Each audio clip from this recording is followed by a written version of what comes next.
com muita alegria no coração, alegria da salvação, alegria da comunhão com Deus, alegria de poder cantar louvores ao Senhor, alegria de poder abrir o coração para aquele que já conhece tudo em nós e dizer que Deus é sempre, sempre, sempre bom. Ele é aquele que cuida, que zela, é aquele que corrige, é aquele que repreende, é aquele que conduz, é aquele que salva, e é aquele que também segura a salvação no seu poder, no poder do Evangelho. E é no nome do nosso amado Senhor e Salvador Jesus Cristo, o Senhor da igreja, o Senhor do universo, que nós saudamos a você que está em sua casa neste momento, você que está em família, você que se reuniu, chamou aí o seu cônjuge, os seus filhos, para juntos cultuarmos ao nosso Deus. Nós saudamos a sua vida e a sua família, em nome do Senhor Jesus. Desejamos que a paz de Cristo seja com você sempre. Amém. Hoje nós estaremos fazendo um estudo bíblico no Salmo 1. Salmo 1. Eu quero chamá-lo a abrir a sua Bíblia aí na sua casa, para que você possa acompanhar, fazer a leitura aí com a sua família e interagir também naquilo que nós estaremos expondo aqui neste momento. Assim diz o salmista no Salmo 1. Bem-aventurado o homem que não anda no conselho dos ímpios, não se detém no caminho dos pecadores, nem se assenta na roda dos escarnecedores. Antes o seu prazer está na lei do Senhor, e na sua lei medita de dia e de noite. Ele é como árvore plantada junto à corrente de águas, que no devido tempo dá o seu fruto, e cuja folhagem não murcha, e tudo quanto ele faz será bem sucedido. Os ímpios não são assim, são porém como a palha que o vento dispersa. Por isso os perversos não prevalecerão no juízo, nem os pecadores na congregação dos justos. Pois o Senhor conhece o caminho dos justos, mas o caminho dos ímpios perecerá. Na dependência do Senhor da palavra, no inspirador da palavra, como nós já clamamos para que Ele nos fale, estaremos agora, neste momento, meditando na palavra do Senhor. A igreja, de forma mais fechada aqui no Brasil, por não conhecer então a igreja no exterior, conhecendo algumas igrejas e a teologia brasileira, é uma igreja que ainda está muito agarrada não só à religiosidade trazida na hora da conversão, mas também e cada vez mais misturada com um certo mundanismo que precisa ser observado e precisa ser tratado e curado. Quando nós lemos o Salmo 1, normalmente nós nos acostumamos, principalmente por ser um salmo mais fácil ou mais lido, e a gente aprende esse salmo de cor já desde a nossa infância, e o salmo passa a ser simplesmente o salmo da diferença entre o justo e o ímpio. E às vezes quando nós lemos esse salmo, nós não paramos para observar os detalhes dos princípios estabelecidos aqui para a vida da igreja. Até porque a igreja tem vivido neste mundo como se ela fosse deste mundo. E hoje eu quero falar justamente sobre o tema frutos celestes em solos terrenos. Se nós observarmos aqui, amados irmãos, o primeiro versículo, bem-aventurado, então você já tem a ideia de alguém no sentido real e pleno da felicidade. A grande questão da bem-aventurança diz respeito não simplesmente a um sentimento momentâneo, mas diz respeito a uma caminhada cujo objetivo é alcançado. Por isso, bem-aventurança, ou seja, nas aventuras trilhadas, a convicção de que o que se busca será encontrado. Nós sabemos que passamos neste mundo, não somos daqui, e que caminhamos para a vida eterna. E a esperança que temos e em que vivemos, não é uma esperança na nossa língua portuguesa que pode ou não acontecer, mas é uma esperança de convicção. É algo certeiro que acontecerá. E para que a sua vida seja feliz, para que a igreja seja feliz, o salmista então descreve algumas coisas importantes aqui. Ele diz: bem-aventurado o homem que não anda no conselho dos ímpios, não se detém no caminho dos pecadores, nem se assenta na roda dos escarnecedores. Eu quero chamar a atenção antes mesmo de completar o que deve ser feito para a felicidade, porque a grande questão aqui é a felicidade do cristão está embasada na comunhão com Deus.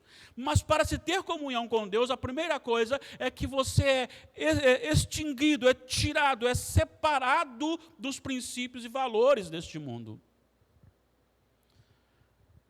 Quando você olha que a felicidade é aquele que não anda no conselho, está dizendo que aquele que é servo do Senhor, que é filho do Senhor, ele não pode ter um ímpio como aquele que vai lhe dar conselhos para a vida.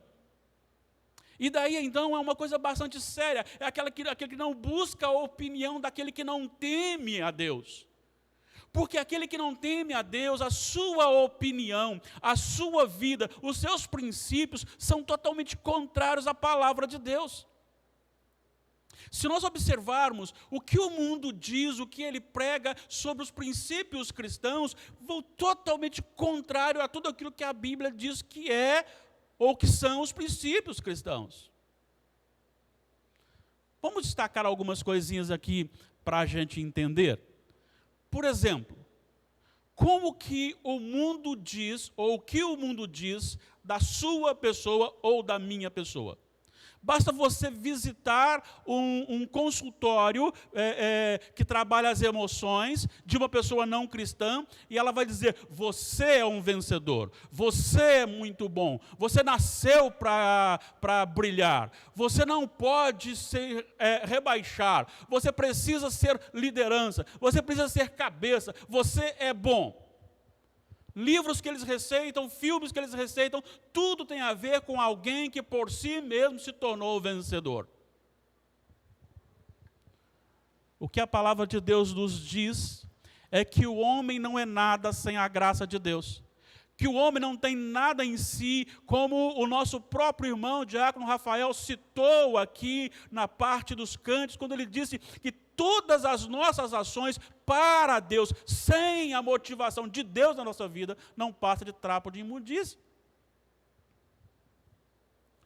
Se você observar a palavra de Deus, ela vai dizer assim: considere os outros superiores a você. Quer ser o maior? Seja servo de todos. Porque o princípio do reino de Deus, ele não bate, não coaduna, ele não compartilha com os princípios deste mundo. Ou melhor, os princípios deste mundo são inimigos dos princípios celestes. Se você for para o aconselhamento para uma pessoa que não é cristã a respeito do casamento, ele vai dizer: está infeliz? Então abandona o casamento. Vai ser feliz com uma outra pessoa que você deseja. A palavra de Deus diz: ame a sua esposa assim como Cristo amou a igreja e a si mesmo se deu por ela. Esposa, sede submissa ao seu próprio marido como a igreja é submissa a Cristo.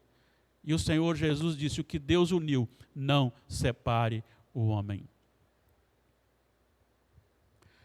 Todos esses princípios e muito mais que nós não vamos citar aqui, eles se chocam. Por quê? Porque o mundo odeia o Senhor Deus. Então você não pode ter como seu melhor amigo, meu amigo de aconselhamento, alguém que não teme a Deus. Você não pode buscar opinião, é isso que o Salmo está dizendo. Não pode buscar a opinião daquele que não teme a Deus para dirigir a sua vida. E aí então eu vou dizer para você, se você busca logo em seguida, você estará parando com ele. Está tendo mais um pouquinho de intimidade, um pouquinho mais de amizade. Logo em seguida você estará tomando parte de tudo aquilo que ele faz. É isso que ele diz, bem-aventurado o homem que não anda no conselho dos ímpios, não para ali junto com eles e nem se assenta na roda desses escarnecedores que zombam de Deus.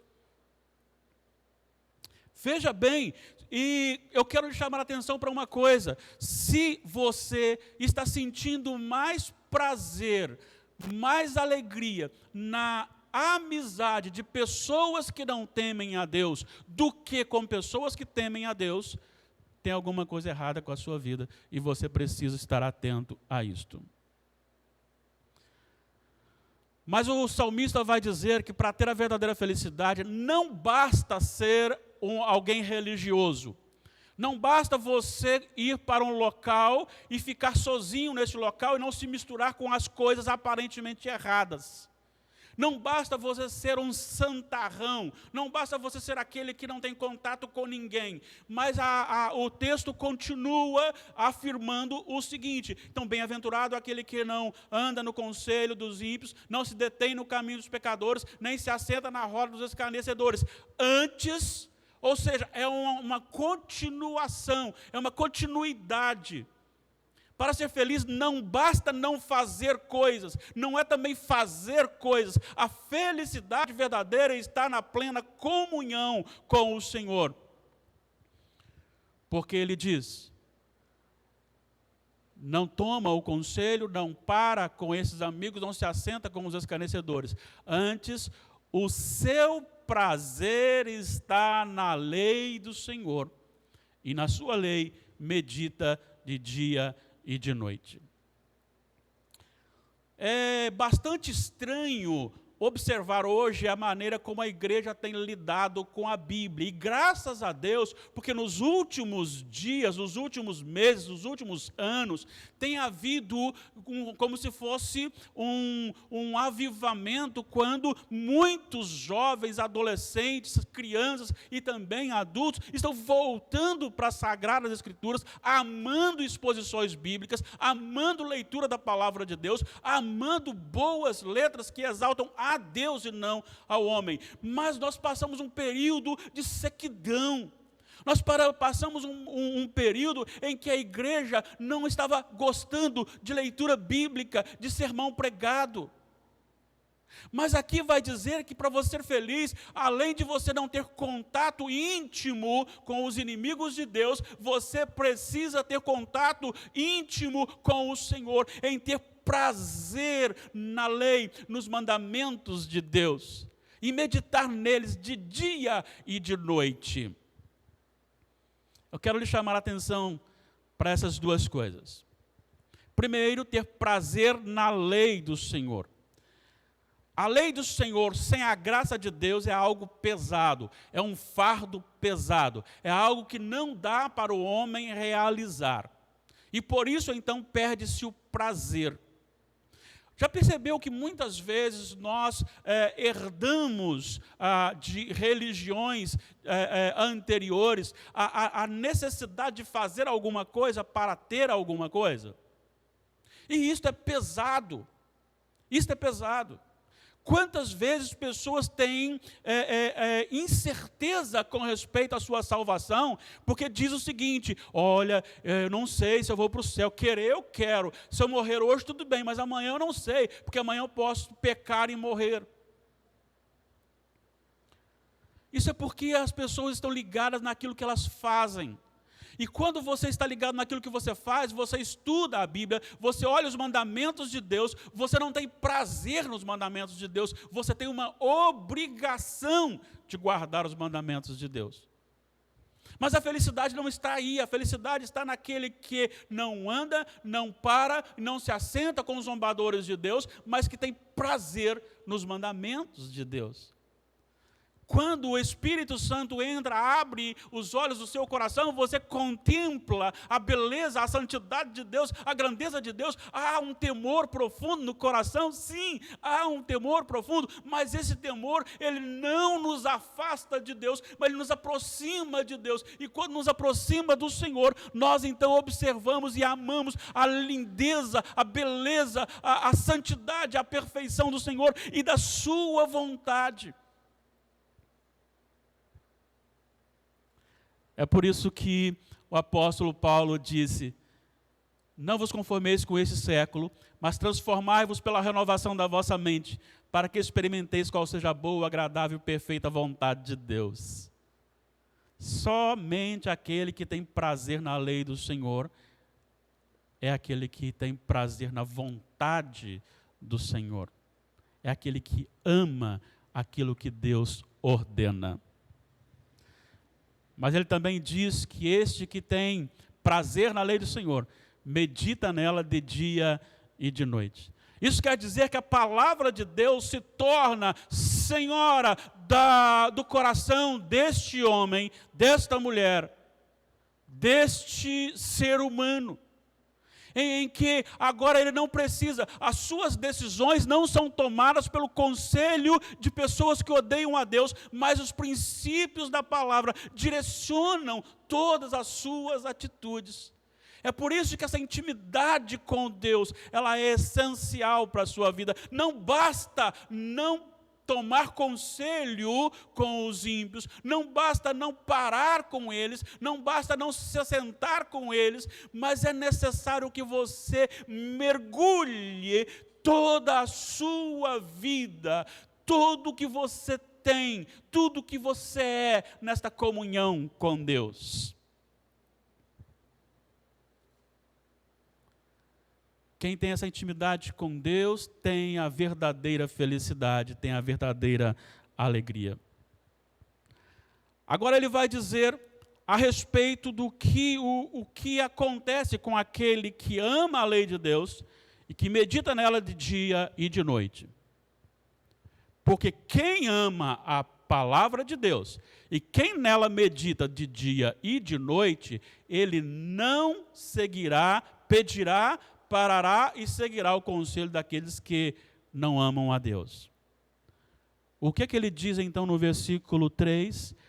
Este que ama, que tem prazer na lei do Senhor, este que medita nela de dia e de noite, ele é transformado, o seu coração, a sua natureza é transformada. E aí ele vai usar aqui uma símile para mostrar aqui, ele vai dizer, é uma linguagem figurada chamada símile. Ele é como árvore plantada junto à corrente de águas.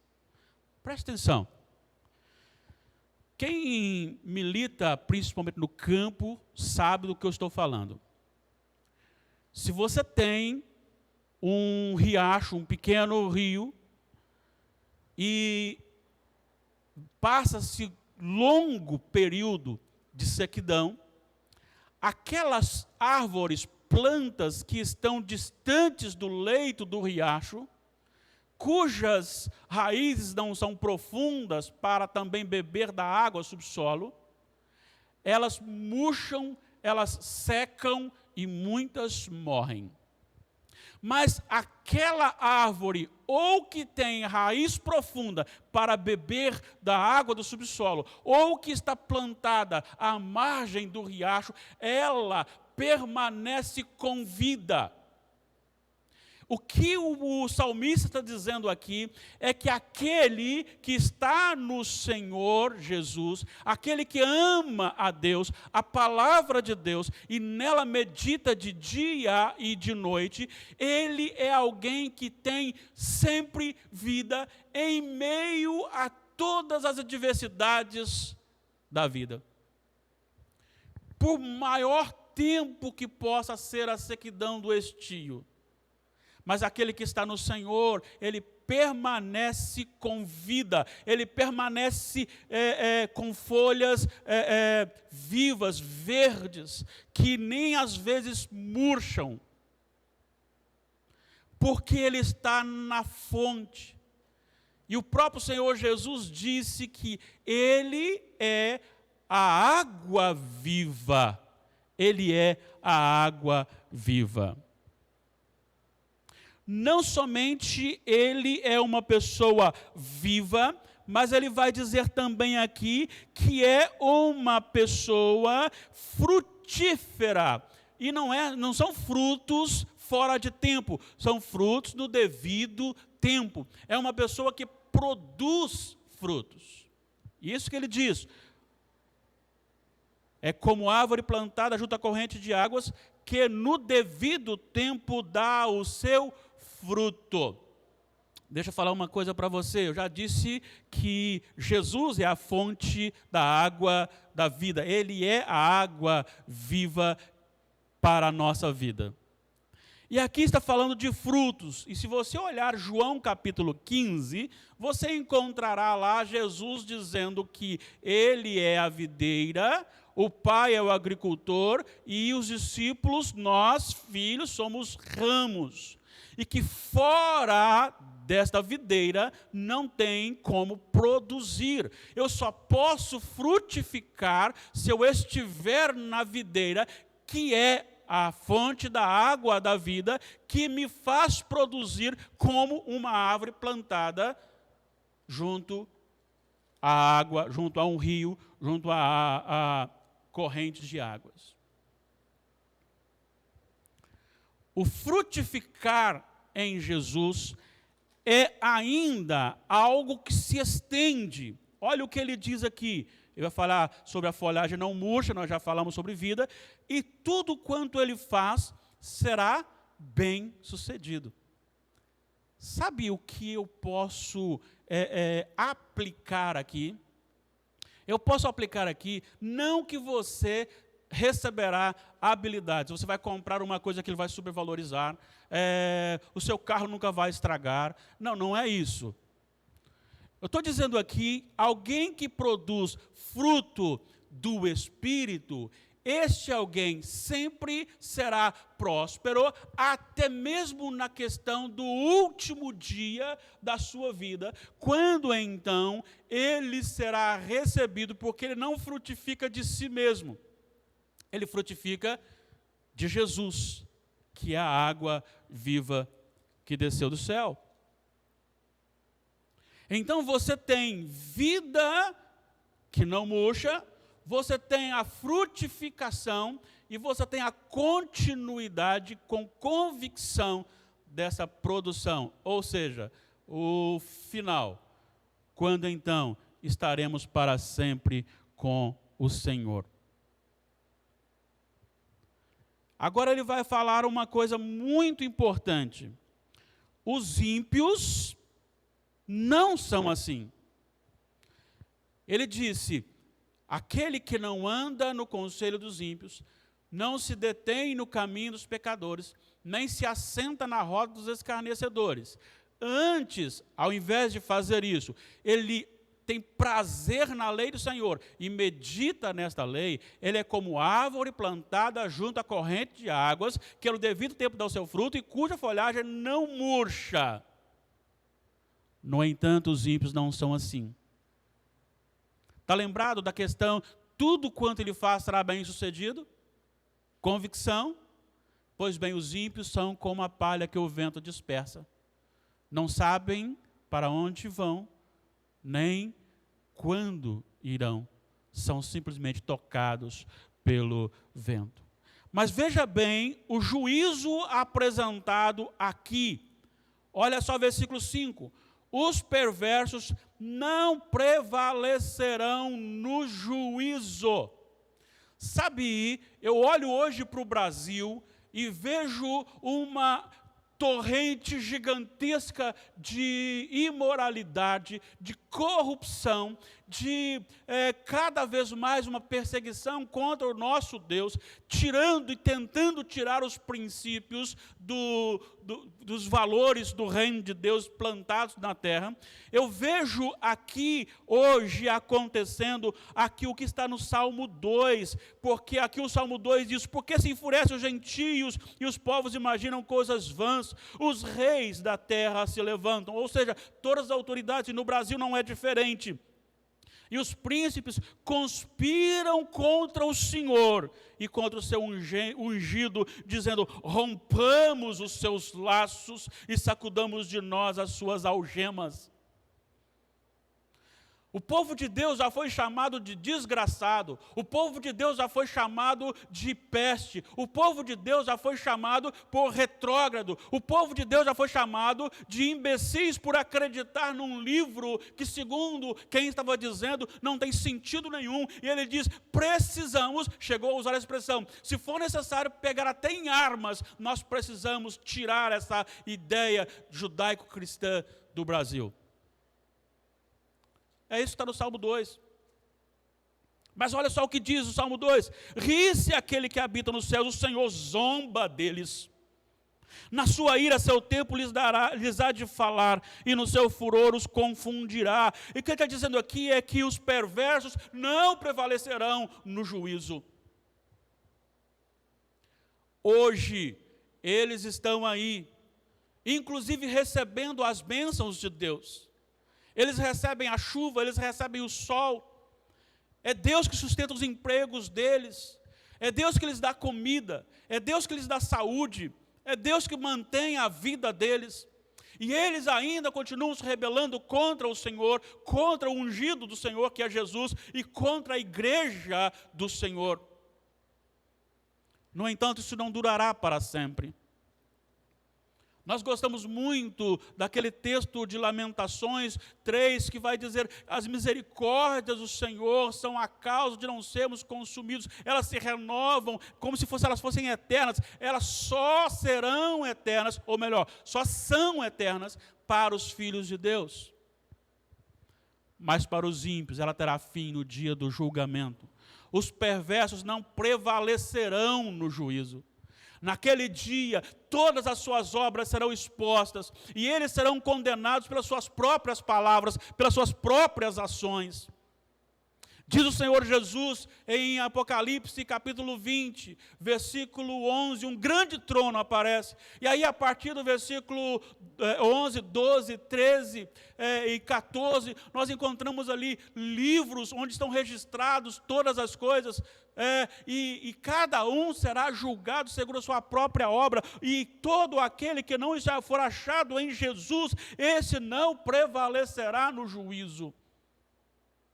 Por isso a igreja precisa retornar a uma vida de santidade, a uma vida compromissada com o próprio Deus. Ela precisa separar-se do mundo, não é romper amizades, mas separar-se do mundo no contexto de que os valores dos céus precisam permear e frutificar aqui na nossa vida, aqui e agora. Precisamos produzir frutos do céu aqui na terra, para que todos vejam que o Senhor reina e reina absoluto.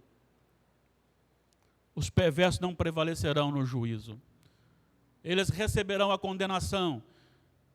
E é muito triste ouvir o que acontecerá, porque não será simplesmente um sofrimento intenso, mas será um sofrimento intenso, ininterrupto e eterno.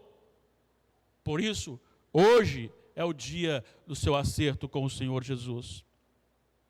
Mas ainda ele continua dizendo: não prevalecerão no juízo, nem os pecadores na congregação dos justos. Hoje a igreja sofre com os ataques maléficos da grande força do príncipe deste mundo, que é Satanás. Ela persegue, tem pessoas morrendo por causa do nome de Jesus. No Brasil estamos enfrentando também perseguições, mas isto não será para sempre, porque eles não prevalecerão no juízo e nem permanecerão, porque a igreja será colocada no local santo, perfeito, aperfeiçoado, purificado, e eles não poderão estar na congregação dos justos. Sabe por quê? Porque o Senhor conhece o justo. A palavra conhece aqui não é saber que existe. E não é conhecer todo o coração do ser humano. Conhecer aqui é amar, é ter comunhão, é ter intimidade. O Senhor Jesus nos ensina que no último dia, alguns religiosos chegarão para Ele e dirão: em Teu nome nós expelimos demônios, Senhor. Fizemos sinais, curamos. E o Senhor responderá a eles: apartai-vos de mim, não vos conheço. Mas aquele que foi declarado justo em Jesus, este é conhecido pelo próprio Deus. Domingo de manhã nós estaremos falando sobre a maneira como Deus escolheu revelar-se aos pequeninos, aos simples. E o Senhor Jesus diz que ninguém conhece o Filho senão o Pai, e que ninguém conhece o Pai senão o Filho, e a quem Ele, Jesus, o quiser revelar. Mateus 11, creio que 27. O que eu quero dizer aqui é que esse salmo está justamente tratando disto. O Senhor conhece o caminho dos justos. Há uma intimidade, há uma ligação, há um relacionamento da dependência. Mas o caminho do ímpio não, porque perecerá. O que nós temos aqui, amado irmão, é o cumprimento do que começou lá no primeiro versículo, bem-aventurado. Ou seja, passa-se todas as venturas ou as aventuras deste mundo, firmes em Deus, e no final recebem pela graça a coroa da vida. Mas os ímpios não. Os ímpios não. Mas eu quero chamar a sua atenção para isto. Qual tem sido, querido irmão, o seu prazer de amizade? Bem-aventurado aquele que não vai atrás do conselho ou da ideia, da opinião daquele que não teme a Deus. Bem-aventurado aquele que não para algum tempo com ele para trocar informações além do necessário. Bem-aventurado é aquele que não toma parte nos feitos daqueles que zombam de Deus. Mas, ao invés de fazer isto, eles fazem o quê? Eles têm prazer na lei do Senhor. Eles amam ao Senhor e, consequentemente, os seus mandamentos.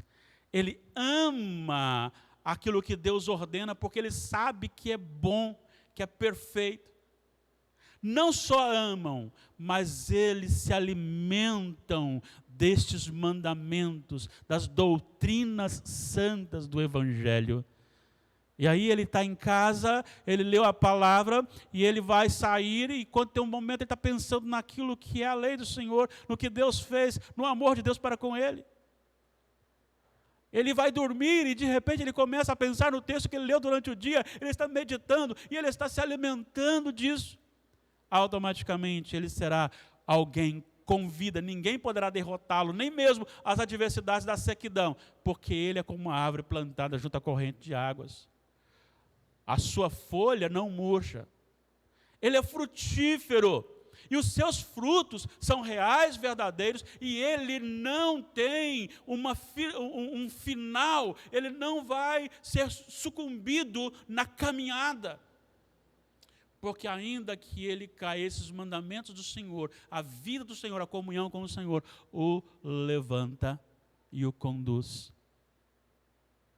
Eles estão livres no dia do juízo, porque o Senhor conhece aquele que não anda no conselho dos ímpios, não se detém no caminho dos pecadores, nem se assenta na roda dos escarnecedores. O Senhor conhece aquele que ama a sua lei e que medita nela de dia e de noite. O Senhor conhece os seus. A igreja é chamada para frutificar frutos do céu, frutos celestes, em solos terrenos. Esse salmo é muito mais amplo do que nós podemos imaginar. E com certeza eu não consigo explorar tudo aquilo que ele tem, porque sempre será novo para a nossa vida. Qual lugar você está? Você é feliz? Você é feliz? Você está pleno em Deus?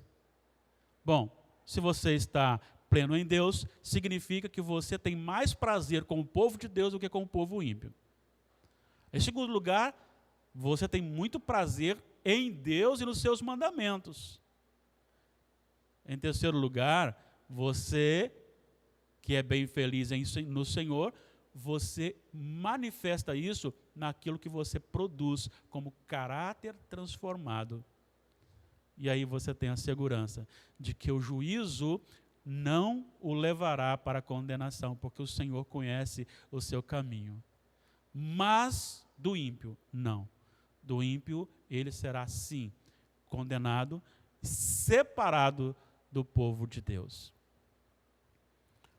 O mundo ainda não foi destruído por causa da igreja que aqui está. Porque o dia que a igreja terminar a sua missão, o julgamento virá. Já temos enfrentado aí algumas coisas bem semelhantes, né? As pragas do Egito, não é verdade? Gafanhoto está chegando e muita gente brincando de ser crente. Pense nisso. Frutifique com frutos celestes nesse solo terreno para a glória de Deus. Deus abençoe a sua vida. Deus abençoe o seu coração. Seja sempre firme no Senhor, porque no Senhor a nossa vitória é garantida. E não é porque eu sou bom, é porque o meu Senhor Jesus é perfeito. Não é porque eu sou justo, mas é porque o justo me declarou justo. Glórias sejam dadas ao nosso Senhor Jesus. Oremos ao Senhor. Logo em seguida, ainda cantaremos mais um hino de adoração, de louvor ao nosso Senhor. Ó Pai, receba, Senhor Deus, a nossa oração e o culto que prestamos a Ti. Pai amado, quando nós contemplamos os feitos do Senhor na nossa vida, Senhor, não há nada a fazer a não ser cairmos, ó Deus, de joelhos, adorando, glorificando, louvando, magnificando, Senhor, os feitos do Senhor na nossa vida. Porque, Pai amado, realmente a Tua palavra é doce, é mais doce do que o mel e o destilar dos favos. Ela é lâmpada para os nossos pés, é luz para o nosso caminho. A Tua palavra é a verdade e a Tua palavra nos santifica. Ela é vida. Bendito seja o Senhor para todos sempre. Ó Espírito Santo, trabalhe o coração de todos que estão cultuando nesta noite. Ó Pai, receba o nosso culto e a nossa adoração. No nome santo de Jesus. Amém e amém.